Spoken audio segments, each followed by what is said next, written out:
Hey guys, how are we all? So if you're not subscribed to the vlog, make sure you do. We are currently out today in the snow. So I've got to go to the bank to put some money in, and I thought, you know what? I was going to drive, but I thought let's cycle. Why not? I've got the mountain bike, drop the PSI in the tyres and see what happens.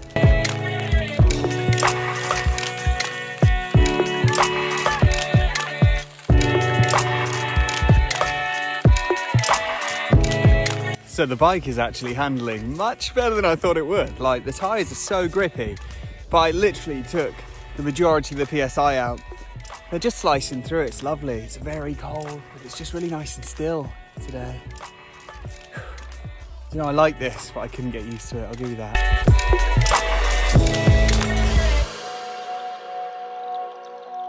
This is actually really epic. I'm really enjoying today. It's just so beautiful. And tyres are amazing. These Vittoria AKs, they're just gripping. They're awesome. Really glad I bought them the other day, actually. What a bargain, $7.99 each. Really cool. So anyway, it's meant to be our rest day today, but I've decided to just come out and just have a mess about. Probably do another half an hour and then go home really, but I don't want to. It's really nice. It makes me a real change to be out my mountain bike and to be doing like 12 miles an hour. It's crazy.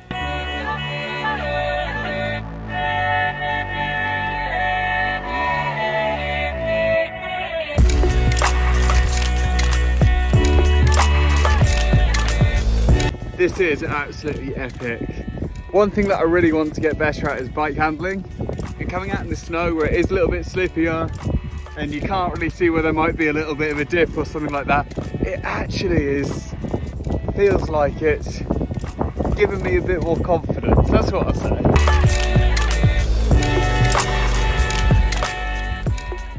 Hello guys, and I'm back in the warmth now. Well, I say the warmth, the garage is freezing.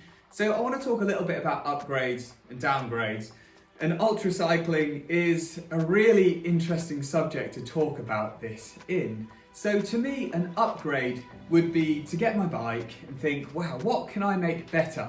So I could get a better set of wheels to make me go quicker, or something a bit more aerodynamic. I could upgrade my gearing so I have more options, so I can get up hills a little bit more efficiently. Or I could upgrade my setup in the fact that I could actually just take it all apart and get a new bike. There's plenty of ways you can upgrade your setup, and we love to do this as cyclists because it's so nice to ride a new bike or a bike with new parts on. It just feels good. It makes you proud of your bike. It makes you buzz for your riding, and I get this. Downgrade is the opposite. So when you take something off your bike and put something worse on, and that doesn't sound like a benefit, but in ultra cycling and ultra racing, sometimes it is. And let me explain a couple of situations where I found this. So, I've done years and years of racing on hydraulic brakes, and I love them.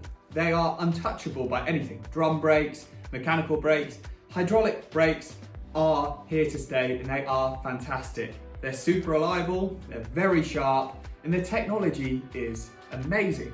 But if I was going on like a 4-day race, then of course I'm going to be on hydraulics. If I was going around the world, I actually would probably go to mechanical. And I know you think that's crazy because mechanicals aren't as good, they're not as reliable, but the advantage of that is I personally know how to fix mechanical brakes compared to hydraulic brakes. So for me, that would actually be a downgrade, which would give me more advantages. And this works in many things to do with your bike. So take, for example, your chain rings at the front. So I rode years and years of having a 2x. Then a couple of years ago, I went to the GRX 1x. And I just found that although it gave me less options, I still had the same ratio.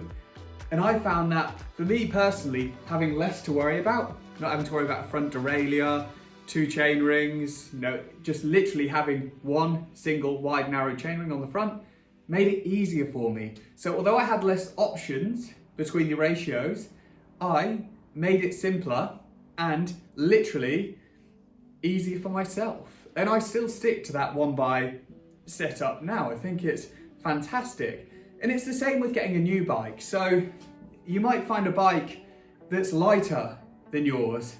Maybe it can have bigger tyres on.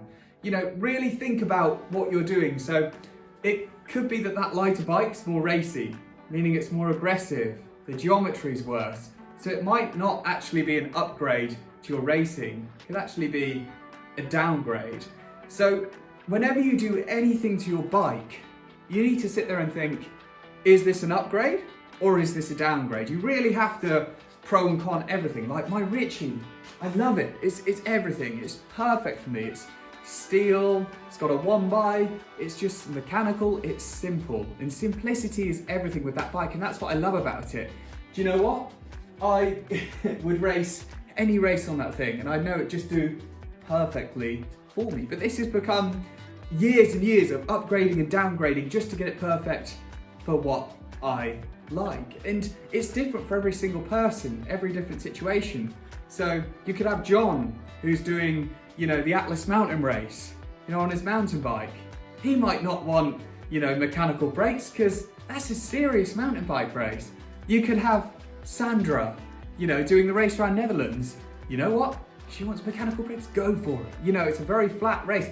So it's so different for every single person. But always think about when you're playing with your bike, is this an upgrade? Is this a downgrade? Pros and cons, constantly. Don't waste your money to find that it's not gonna work for you. Anyway guys, thank you for watching today. Make sure you subscribe and some cool videos coming up soon. Subscribe. Take care.